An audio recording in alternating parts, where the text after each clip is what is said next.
ರಾಜ್ಯದಲ್ಲಿ by election ಮುಗಿದ್ರು ಈ ಮಾತಿನ ಸಮರ ಮುಗಿಯುವ ಹಂಗೆ ಕಾಣಿಸ್ತಾ ಇಲ್ಲ. ದಿನದಿಂದ ದಿನಕ್ಕೆ ರಾಜಕೀಯ ನಾಯಕರುಗಳ ನಡುವೆ ಮಾತಿನ ಮಲ್ಲಯುದ್ಧ ತಾರಕಕ್ಕೇರ್ತಾ ಇದೆ. ಅದರಲ್ಲೂ ಕೂಡ ಎಚ್.ಡಿ. ಕುಮಾರಸ್ವಾಮಿ ಮತ್ತು ಹಳೆಯ ಸ್ನೇಹಿತರ ನಡುವೆ ನಡೀತಾ ಇರುವಂತಹ ಈ ಮಾತಿನ ಸಮರ ಮತ್ತಷ್ಟು ತಾರಕಕ್ಕೇರಿದೆ. Channapatna by election, old friends fight. ಅಂದಿನ ಮಾತು ಇಂದಿನ ಮತಾಪ್. ಕರಿಯ, ಕೆಸರು, ಪನ್ನೀರ್, ಮ್ಯಾಚ್ ಫಿಕ್ಸಿಂಗ್. ಯಾರನ್ನ ನಂಬಿ ಕೆಟ್ಟೋದ್ರು ಕುಮಾರಸ್ವಾಮಿಯವರು. ಕೆದಕಿದಷ್ಟು ಹೊರಬರ್ತಾ ಓಲ್ಡ್ ಫ್ರೆಂಡ್ ಸೀಕ್ರೆಟ್ ಅನ್ನುವಂತಹ ಪ್ರಶ್ನೆ.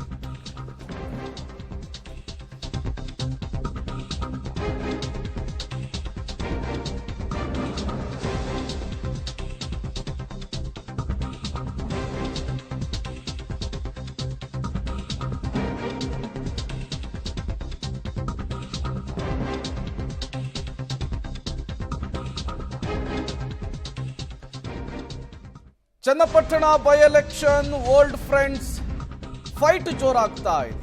ಅಂದಿನ ಮಾತುಗಳು ಇವತ್ತಿನ ಮಾತಿನ ಮತಾಪಿಗೆ ಸಾಕ್ಷಿ ಆಗ್ತಾ ಇದೆ. ಕರಿಯ, ಕೆಸರು, ಪನ್ನೀರು, ಇದೇ ವಿಚಾರ ಮ್ಯಾಚ್ ಫಿಕ್ಸಿಂಗ್ ವಿಚಾರಕ್ಕೂ ಕೂಡ ದೊಡ್ಡ ಮಟ್ಟದಲ್ಲಿ ಸದ್ದಾಗ್ತಾ ಇದೆ.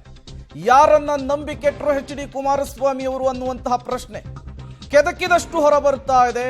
ಓಲ್ಡ್ ಫ್ರೆಂಡ್ಸ್ನ ಸೀಕ್ರೆಟ್, ಮತ್ಯಾವ್ಯಾವೆಲ್ಲ ವಿಚಾರಗಳು ಹೊರಬರುತ್ತೆ ಅನ್ನುವಂತಹ ಕುತೂಹಲ ಸಹಜವಾಗಿಯೇ ನಿರ್ಮಾಣವಾಗ್ತಾ ಇದೆ. ಚನ್ನಪಟ್ಟಣದ ಅಖಾಡದಲ್ಲಿ ಎಚ್.ಡಿ. ಕುಮಾರಸ್ವಾಮಿ ಅವರ ಮಾಜಿ ಸ್ನೇಹಿತ ಜಮೀರ್ ಅಹಮದ್ ಖಾನ್ ಕೊಟ್ಟಿದ್ರು ಒಂದು ಹೇಳಿಕೆ, ಕರಿಯ ಅಂತ ಹೇಳಿ. ಅದರಿಂದ ಎಲ್ಲ ಬೆಳವಣಿಗೆಗಳು ಕೂಡ ಆಗ್ತಾ ಇದೆ.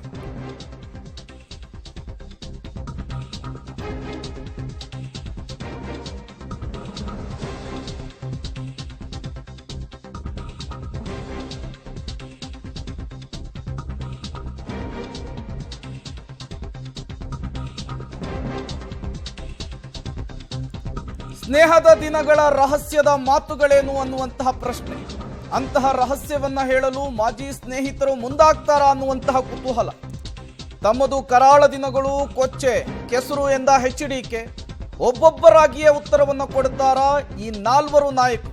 ಚಲುವರಾಯಸ್ವಾಮಿ, ಜಮೀರ್ ಅಹಮದ್ ಖಾನ್, ಬಾಲಕೃಷ್ಣ ಇವರೆಲ್ಲರೂ ಕೂಡ ಯಾವ ರೀತಿ ಕೌಂಟರ್ ಅಟ್ಯಾಕ್ ಮಾಡ್ತಾರೆ? ಮತ್ಯಾವೆಲ್ಲ ವಿಚಾರಗಳು ಪ್ರಸ್ತಾಪವಾಗುತ್ತೆ? ಈ ಎಲ್ಲ ಬೆಳವಣಿಗೆಗಳು ಕೂಡ ತೀವ್ರ ಕುತೂಹಲಕ್ಕೆ ಕಾರಣವಾಗುತ್ತೆ.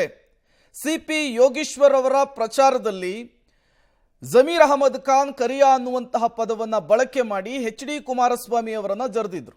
ಅದು ದೊಡ್ಡ ಮಟ್ಟದ ಚರ್ಚೆ ಆಗಿತ್ತು, ಆಕ್ರೋಶ ವ್ಯಕ್ತವಾಗಿತ್ತು. ಒಕ್ಕಲಿಗ ಮುಖಂಡರುಗಳು ಜಮೀರ್ ಅಹಮದ್ ಖಾನ್ ವಿರುದ್ಧ ಮುಗಿಬಿದ್ದಿದ್ರು. ಚುನಾವಣೆ ಮುಗಿಯುವವರೆಗೂ ಕೂಡ ಎಚ್.ಡಿ. ಕುಮಾರಸ್ವಾಮಿ ಅವರು ಇದರ ಬಗ್ಗೆ ಎಲ್ಲೂ ಕೂಡ ತುಟಿ ಬಿಚ್ಚಿರಲಿಲ್ಲ. ಯಾವಾಗ ಚುನಾವಣೆ ಮುಗಿತೋ ನಿನ್ನೆ ಎಚ್.ಡಿ. ಕುಮಾರಸ್ವಾಮಿ ಅವರು ಜಮೀರ್ ಅಹಮದ್ ಖಾನ್ ಅವರ ಕರಿಯಾ ಅನ್ನುವಂತಹ ಹೇಳಿಕೆಗೆ ರಿಯಾಕ್ಟ್ ಮಾಡಿದ್ದಾರೆ, ಆಕ್ರೋಶವನ್ನು ಹೊರಹಾಕಿದ್ದಾರೆ. ಅವರ ಸ್ನೇಹದ ದಿನಗಳನ್ನು ನೆನೆದು ಹಲವು ವಿಚಾರಗಳನ್ನು ಪ್ರಸ್ತಾಪಿಸಿ ಹಳೆಯ ಸ್ನೇಹಿತರಿಗೆ ಟಾಂಗ್ ಕೊಡುವಂತಹ ಕೆಲಸವನ್ನು ಮಾಡಿದ್ರು. ಈಗ ಇದೇ ವಿಚಾರಕ್ಕೆ ಸಾಕಷ್ಟು ರಾಜಕೀಯ ರಂಗನ ಪಡೆದುಕೊಳ್ತಾ ಇದೆ, ಸಾಕಷ್ಟು ಬೆಳವಣಿಗೆಗಳಾಗ್ತಾ ಇದೆ. ಹೇಳಿಕೆ, ಪ್ರತಿ ಹೇಳಿಕೆ ಎಲ್ಲವೂ ಕೂಡ ದಾಖಲಾಗ್ತಾ ಇದೆ.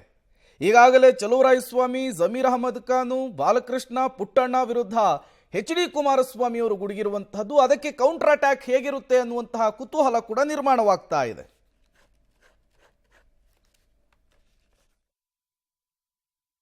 निखिल कुमारस्वामी को नवे हमारे कालिया कुमारस्वामी को हराने वाला टाइगर इकबाल हुसैन साहब, ये वोटे ಕೊಡಬೇಡಿ ನೀವು, ನಾನೇ वोट केಳक ಬರಲ್ಲ. तो वोट नहीं होना कहते, वोट पूछने आता नहीं कहते. ये कौन बोल रहा सो? हमारा काला कुमारस्वामी. ಆ ವ್ಯಕ್ತಿ ಬಗ್ಗೆ ನನ್ನ ಹತ್ರ ಚರ್ಚೆ ಮಾಡಬೇಡಿ. ಆ ವ್ಯಕ್ತಿ ಎಲ್ಲಿದ್ದ? ಈಗ ಕೆಸರು ಅಂತ ಹಿಂದೆನೇ ಹೇಳ್ಬಿಟ್ಟಿದ್ದೀನಿ. ನನ್ನ ಜೀವನದ ಕರಾಳ ದಿನ. ಆ ಒಂದು 5-6 ಜನ ಇದ್ರಲ್ಲ, ಅವರ ಸಂಬಂಧ ಬೆಳೆಸಿದ್ದು ನನ್ನ ಕರಾಳ ದಿನ. ನನಗೆ ಅದು ಭಾಳ ಎಕ್ಸ್ಪೀರಿಯನ್ಸ್ ಆಯಿತು ಆ ದಿನಗಳು. ಅದರಿಂದ ಈಗ ಸ್ವಲ್ಪ ಭಾಳ ಎಚ್ಚರಿಕೆಯಿಂದ ಇರ್ತಕ್ಕಂಥವ್ನು.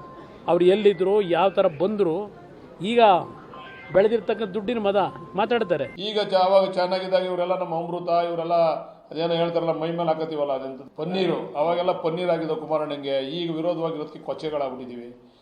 ಈಗ ಒಕ್ಲಿಗರು ಕುಮಾರಣ್ಣ ಏನಂದ್ರು ತಡ್ಕೋದೆ, ನಾವೇನು ಅನ್ನಂಗಿಲ್ಲ. ಈ ಸಂದರ್ಭದಲ್ಲಿ ಮಾತಾಡಬಾರ್ದಾಯ್ತು ಅಂದ್ಬಿಟ್ರೆ ಅವರು ಗಳಸೆ ಗಂಟೆಸ್ರು. ಇದರಿಂದ ಕುಮಾರಣ್ಣನೇ ಇರಬೇಕು ಅಂತ ನನ್ನ ಅಭಿಪ್ರಾಯ. ಹೇಳ್ಸಿರ್ಬೋದು ಅಂತ ನನ್ನ ಅಭಿಪ್ರಾಯ. ಅವ್ರಿಗೆ ಹೇಳ್ಸ ಅಭ್ಯಾಸ ಅದೇ, ಅದು ಹೇಳ್ಸಿರ್ಬೋದು ಅಂತ ನನ್ನ ಅನಿಸಿಕೆ. ಇದೇ ವಿಚಾರಕ್ಕೆ ಸಂಬಂಧಪಟ್ಟಂತೆ ಮತ್ತಷ್ಟು ಡೀಟೇಲ್ಸ್ ಅನ್ನು ಕೊಡ್ತಾರೆ ನಮ್ಮ ಪ್ರತಿನಿಧಿ ಸುಕೇಶ್ ನೇರ ಸಂಪರ್ಕದಲ್ಲಿ ಜಾಯ್ನ್ ಆಗಿದ್ದಾರೆ. ಸುಕೇಶ್, ಅನ್ಡೌಟೆಡ್ಲಿ ಈ ನಾಲ್ವರು ಕೂಡ ಎಚ್.ಡಿ. ಕುಮಾರಸ್ವಾಮಿ ಅವರ ಜೊತೆಗೆ ಉತ್ತಮ ಒಡನಾಟ ಇಟ್ಕೊಂಡವರು, ಉತ್ತಮ ಬಾಂಧವ್ಯವನ್ನ ಇಟ್ಕೊಂಡವರು, ಸ್ನೇಹಿತರು ಅಂತ ಗುರುತಿಸ್ಕೊಂಡವರು. ಯಾವಾಗ JDS ಬಿಟ್ಟು ಕಾಂಗ್ರೆಸ್ ಅನ್ನ ಸೇರ್ಪಡೆಯಾದ್ರೋ HDK ವರ್ಸಸ್ ನಾಲ್ವರು ಅನ್ನುವಂತಹ ಪರಿಸ್ಥಿತಿ ಮೊದಲಿನಿಂದಲೂ ಕೂಡ ಇದೆ. ಮೊದಲಿನಿಂದಲೂ ಕೂಡ ಎಚ್.ಡಿ. ಕುಮಾರಸ್ವಾಮಿ ಅವರ ವಿರುದ್ಧ ಮುಗಿಬೀಳ್ತಾ ಇದ್ದಾರೆ. ಈಗ ಕರಿಯ, ಕೊಚ್ಚೆ, ಪನ್ನೀರು, ಮ್ಯಾಚ್ ಫಿಕ್ಸಿಂಗ್ ಅನ್ನುವಂತಹ ಆರೋಪ, ಅದಕ್ಕೆ ಪ್ರತ್ಯಾರೋಪಗಳು, ಈ ಮಾತಿನ ಸಮರ ಎಲ್ಲಿಗೆ ಹೋಗಿ ನಿಲ್ಲಬಹುದು, ಮತ್ಯಾವೆಲ್ಲ ವಿಚಾರಗಳು ಹೊರಬರಬಹುದು ಅಂತ ಹೇಳಿ ಸುಕೇಶ್. ಖಂಡಿತ ಪ್ರೇಮ್, ಮೊದಲನೇದಾಗಿ 4 ಜನ, ಅದು ಜಮೀರ್ ಅಹಮದ್ ಖಾನ್ ಇರ್ಬೋದು, ಚಲುವರಾಯ ಸ್ವಾಮಿ ಇರ್ಬೋದು, ಪುಟ್ಟಣ್ಣ ಇರ್ಬೋದು, ಬಾಲಕೃಷ್ಣ ಇರ್ಬೋದು, ಇವ್ರು 4 ಜನರು ಕೂಡ ಕುಮಾರಸ್ವಾಮಿ ಅವರ ಜೊತೆ ಗಳಸೆ ಗಂಟಸೆ ಸ್ನೇಹ ಅನ್ನುವಂಥದ್ದು. ಯಾಕಂದರೆ ಮೊದಲ ಬಾರಿಗೆ ಅವರು ಮುಖ್ಯಮಂತ್ರಿ ಆಗೋಕ್ಕಿಂತ ಮುಂಚಿತವಾಗಿಯೇ ಅವರು ಎಲ್ಲೋ ಒಂದು ಕಡೆ ಆತ್ಮೀಯತೆ, ಒಡನಾಟ, ಸ್ನೇಹ ಇವರುಗಳ ಜೊತೆಗೆ ಇತ್ತು ಅನ್ನುವಂಥದ್ದು ಕೂಡ ಪ್ರಮುಖವಾಗುತ್ತೆ. ಆ ನಂತರದಲ್ಲಿ ಅವರು ಮುಖ್ಯಮಂತ್ರಿ ಆಗುವಂಥ ಸಂದರ್ಭದಲ್ಲಿ ಅವರನ್ನ ಜೊತೆಗೆ ಕರೆದುಕೊಂಡು ಹೋದ್ರು, ಮುಖ್ಯಮಂತ್ರಿ ಮಾಡಲಿಕ್ಕೆ ಪ್ರಯತ್ನದಲ್ಲಿ ಇವರೆಲ್ಲರೂ ಭಾಗವಹಿತ್ತು ಅನ್ನುವಂಥದ್ದನ್ನ ಸ್ವತಃ ಕುಮಾರಸ್ವಾಮಿ ಅವರೇ ಹಿಂದೆ ಒಪ್ಕೊಂಡಂಥ ಘಟನೆ ಕೂಡ ಆಗಿತ್ತು. ಅಂದರೆ ಯಡಿಯೂರಪ್ಪನವರ ಬೆಂಬಲದಿಂದ ಅಲ್ಲ, ನನ್ನ ಸ್ನೇಹಿತರುಗಳಾದ ಇವರೆಲ್ಲ ಸೇರಿ ನನ್ನ ಅವತ್ತು ಮುಖ್ಯಮಂತ್ರಿ ಮಾಡಿದ್ರು ಅನ್ನೋ ಹೇಳಿಕೆಯನ್ನು ಸ್ವತಃ ಕುಮಾರಸ್ವಾಮಿ ಅವರು ಕೊಟ್ಟಿದ್ರು. ಅಂದರೆ ಅವರ ಬಾಂಧವ್ಯ, ಸ್ನೇಹ ಅಷ್ಟು ಉತ್ತಮವಾಗಿತ್ತು ಅನ್ನುವಂಥದ್ದು. ಆದರೆ ಯಾವಾಗ ಅವರ ಸ್ನೇಹದಲ್ಲಿ ಬಿರುಕು ಬಂತು, ತದನಂತರದಲ್ಲಿ ಅವರೆಲ್ಲರೂ ಸಂಪೂರ್ಣವಾಗಿ JDS ಇಂದ ಹೊರಬರುವ ಪ್ರಯತ್ನಕ್ಕೆ ಮುಂದಾಗ್ತಾರೆ. ಬಂದ ನಂತರದಲ್ಲಿ ಅಷ್ಟೇ ದೊಡ್ಡ ಮಟ್ಟಿಗಿನ ವಿರೋಧಾಭಾಸಗಳು ಅವರ ಸ್ನೇಹದಲ್ಲಿ ಶುರುವಾದಂತೆ ಕಾಣಿಸುತ್ತೆ. ಹಾಗಾಗಿ ಪರಸ್ಪರ ವಾಗ್ದಾಳಿಗಳು ಹೊಸತೂ ಅಲ್ಲ, ಇದು ಮೊದಲೂ ಅಲ್ಲ.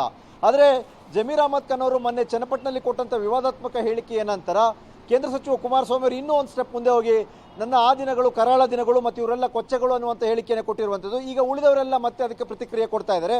ಬಹುಶಃ ಇನ್ನಷ್ಟು ಏನಾದರೂ ಆ ದಿನಗಳಲ್ಲಿ ಆಡಿದಂಥ ಮಾತುಗಳು ಅಥವಾ ಇನ್ನಷ್ಟು ರಹಸ್ಯಗಳು ಅಥವಾ ಮುಚ್ಚಿಟ್ಟಂಥ ಕೆಲವು ವಿಚಾರಗಳು ಇವೆಲ್ಲವೂ ಬಹಿರಂಗ ಆಗ್ತವ ಅನ್ನುವಂಥ. ಯಾಕಂದರೆ ಬಾಲಕೃಷ್ಣ ಅವರು ಒಬ್ಬರು ಮಾತಾಡಿದರೆ, ಇನ್ನು ಚಲುವರಾಯ ಸ್ವಾಮಿ ಅವರು ಇರ್ಬೋದು, ಜಮೀರ್ ಅವರೇನಾರು ಮತ್ತೆ ಪ್ರತಿಕ್ರಿಯೆ ಕೊಟ್ಟರೆ ಇರ್ಬೋದು, ಪುಟ್ಟಣ್ಣ ಮಾತಾಡಿದ್ರೆ ಇನ್ನಷ್ಟು ವಿಚಾರಗಳು ಹೊರಬರ್ತಾವ, ಒಬ್ಬರನ್ನೊಬ್ಬರು ಮತ್ತೆ ಕೆದಕಿಕೊಳ್ತಾರ ಅನ್ನುವಂಥ ರೀತಿಯಲ್ಲಿ ಪರಸ್ಪರ ಜಿದ್ದಿಗೆ ಬಿದ್ದಂತೆ ಮಾತಾಡ್ತಾ ಇರೋ ಕಾಣಿಸ್ತಾ ಇದೆ. ಪ್ರೇಮ್, ಸುಕೇಶ್, ಸ್ನೇಹಿತರು ಅಂದಾಗ ಅವ್ರ ಸೀಕ್ರೆಟ್ ಇವ್ರಿಗೆ ಗೊತ್ತಿರುತ್ತೆ, ಇವ್ರ ಸೀಕ್ರೆಟ್ ಅವ್ರಿಗೆ ಗೊತ್ತಿರುತ್ತೆ, ಹಲವು ವಿಚಾರಗಳ ಬಗ್ಗೆ ಮಾತನಾಡಿರ್ತಾರೆ. ಬಟ್ ಈಗ ಆಲಸ್ಯಂ ಅಮೃತಂ ವಿಷಂ ಅಂತಾರೆ, ಅತಿಯಾದ್ರೆ ಅಮೃತವೂ ಕೂಡ ವಿಷ ಅನ್ನುವಂತಹದ್ದು ಎಚ್.ಡಿ. ಕುಮಾರಸ್ವಾಮಿ ಅವರಿಗೆ ಅಪ್ಲೈ ಆಗ್ತಾ ಇದೆಯಾ ಅಂತ ಹೇಳಿ. ಇದು ಖಂಡಿತವಾಗೂ ಎಲ್ಲರಿಗೂ ಕೂಡ ಅಪ್ಲೈ ಆಗುವಂತೆ. ಯಾಕಂದ್ರೆ ಅವರು ಸ್ನೇಹದಲ್ಲಿದ್ದಾಗ ಏನ್ ಮಾಡಿದ್ರು, ಏನ್ ಬಿಟ್ಟಿದ್ರು, ಏನ್ ಮಾತಾಡ್ಕೊಂಡಿದ್ರು, ಕುಳ್ಳಣ್ಣ ಅಂದಿದ್ರು, ಕರಿಯಣ್ಣ ಅಂದಿದ್ರು, ಅದೆಲ್ಲವೂ ಅವರ ವೈಯಕ್ತಿಕ ವಿಚಾರಗಳು. ತದನಂತರದಲ್ಲಿ ಅವೆಲ್ಲವನ್ನು ಕೂಡ ಬಹಿರಂಗವಾಗಿ ಮಾತನಾಡಿಕೊಳ್ಳುವಂಥದ್ದು, ಒಬ್ರನ್ನೊಬ್ರು ಎಕ್ಸ್ಪೋಸ್ ಮಾಡ್ತೀವಿ ಅನ್ನುವಂಥ ರೀತಿಯಲ್ಲಿ ಮಾತನಾಡುವಂಥದ್ದು ಎಷ್ಟರ ಮಟ್ಟಿಗೆ ಸರಿ? ಕಾರಣ ಇಷ್ಟೇ, 5 ಜನರು ಕೂಡ ಸಾರ್ವಜನಿಕ ಜೀವನದಲ್ಲಿ ಇರುವಂಥವ್ರು, ಬಹಿರಂಗವಾಗಿ ಅಂದರೆ ಸಾಮಾಜಿಕವಾದ ಬದುಕನ್ನು ಹೊಂದಿರುವಂಥವ್ರು, ಮತ್ತೆ ಎಲ್ಲರೂ ಕೂಡ ಹಿರಿತನಕ್ಕೆ ಬಂದಿರುವಂಥವ್ರು. ಈಗಾಗಲೇ ಎಲ್ಲರೂ ಕೂಡ ಬಹುತೇಕ 60ರ ಆಸುಪಾಸಿನಲ್ಲಿ ಇರುವಂಥವ್ರು. ಅವರೆಲ್ಲ ತಮ್ಮ ಹಿರಿತನವನ್ನು ಮರೆತು ಅಥವಾ ಒಂದು ಕಾಲದ ಬಾಂಧವ್ಯವನ್ನು ಕೂಡ ಮರೆತು ಈ ರೀತಿ ಮಾತಾಡ್ಕೊಳ್ಳುವಂಥದ್ದು ಎಷ್ಟರ ಮಟ್ಟಿಗೆ ಸರಿ? ವಿಶೇಷವಾಗಿ ಸಾರ್ವಜನಿಕ ಜೀವನದಲ್ಲಿ ಇರುವಂಥವ್ರು ಕೂಡ ಒಬ್ಬರನ್ನೊಬ್ಬರು ಎಕ್ಸ್ಪೋಸ್ ಮಾಡ್ತಾ ಹೋಗ್ತೀವಿ ಅಂದರೆ ಎಲ್ಲರೂ ಕೂಡ ಎಕ್ಸ್ಪೋಸ್ ಆಗ್ತಾನೆ ಹೋಗುವಂಥ ಪರಿಸ್ಥಿತಿ ಬರುತ್ತೆ. ಹಾಗಾಗಿ ಬಹುಶಃ ಇದನ್ನು ಅಲ್ಲಿಂದಲ್ಲಿಗೆ ಬಿಟ್ಕೊಂಡ್ರೆ ಎಲ್ಲರಿಗೂ ಕೂಡ ಸಾರ್ವಜನಿಕ ಜೀವನದಲ್ಲಿ ಒಳ್ಳೇದೇ ಅನ್ನುವಂಥ ಲೆಕ್ಕಾಚಾರ ಅವ್ರಿಗೆ ಯಾರಾದರೂ ಹೇಳಿದ್ರೆ ಬಹುಶಃ ಅವರು ಅದನ್ನ ಅರ್ಥೈಸ್ಕೊಂಡು ಹೋಗ್ಬೋದನ್ನ. ಇಲ್ಲಾಂದ್ರೆ ಪರಸ್ಪರ ಇದೇ ರೀತಿ ಕೆಸರಾಚಾಟವೂ ಮುಂದುವರಿಬಹುದು. ಒಬ್ಬರನ್ನೊಬ್ಬರು ಎಕ್ಸ್ಪೋಸ್ ಮಾಡ್ತಾ ಹೋದಾಗ ಒಂದಷ್ಟು ರಹಸ್ಯಗಳು ಬಯಲಾದರೂ ಆಗಬಹುದು. ಪ್ರೇಮ್, ಓಕೆ ಸುಕೇಶ್, ಹಾಗೆ ಸಂಪರ್ಕದಲ್ಲಿರಿ, ಮತ್ತಷ್ಟು ಡೀಟೇಲ್ಸ್ ನಿಮ್ಮಿಂದ ಪಡಿತಾ ಹೋಗ್ತೀನಿ. ಇದೇ ವಿಚಾರಕ್ಕೆ ಸಂಬಂಧಪಟ್ಟಂತೆ ಮತ್ತಷ್ಟು ಅಪ್ಡೇಟ್ಸ್ ಕೂಡ ಲಭ್ಯವಾಗ್ತಾ ಇದೆ. ಎಚ್.ಡಿ. ಕುಮಾರಸ್ವಾಮಿ ವರ್ಸಸ್ ನಾಲ್ವರು ಹಳೆಯ ಸ್ನೇಹಿತರು ಈಗ ಹೊಸ ವಿಚಾರಗಳನ್ನು ಹೊರಹಾಕ್ತಾ ಇದ್ದಾರೆ. ಹಳೆಯ ದಿನಗಳನ್ನು ನೆನೆದು ಒಬ್ಬರ ಮೇಲೆ ಒಬ್ಬರು ಆಕ್ರೋಶವನ್ನು ಹೊರಹಾಕ್ತಾ ಇದ್ದಾರೆ. ಚನ್ನಪಟ್ಟಣದ ಬೈ ಎಲೆಕ್ಷನ್ನ ಅಖಾಡದಲ್ಲಿ ಜಮೀರ್ ಕೊಟ್ಟಂತಹ ಹೇಳಿಕೆಯಿಂದ ಈ ಜಂಗಿ ಕುಸ್ತಿ ಶುರುವಾಗಿದೆ.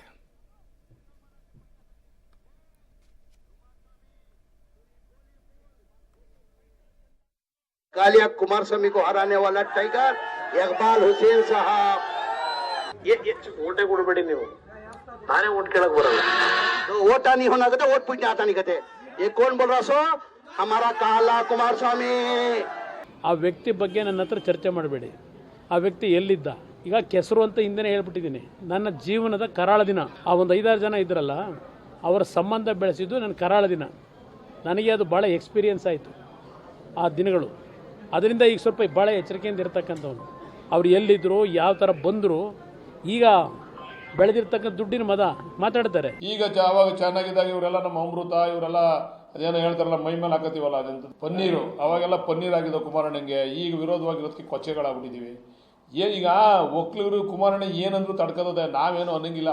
ಈ ಸಂದರ್ಭದಲ್ಲಿ ಮಾತಾಡಬಾರ್ದಾಯಿತು ಅಂದ್ಬಿಟ್ರೆ ಅವರು ಗಳಸೆ ಗಂಟೆಸರು. ಇದರಿಂದ ಕುಮಾರಣ್ಣನೇ ಇರಬೇಕು ಅಂತ ನನ್ನ ಅಭಿಪ್ರಾಯ. ಹೇಳ್ಸಿರ್ಬೋದು ಅಂತ ನನ್ನ ಅಭಿಪ್ರಾಯ. ಅವ್ರಿಗೆ ಹೇಳ್ಸ ಅಭ್ಯಾಸ ಅದೇ ಅದು ಹೇಳ್ಸಿರ್ಬೋದು ಅಂತ ನನ್ನ ಅನಿಸಿಕೆ.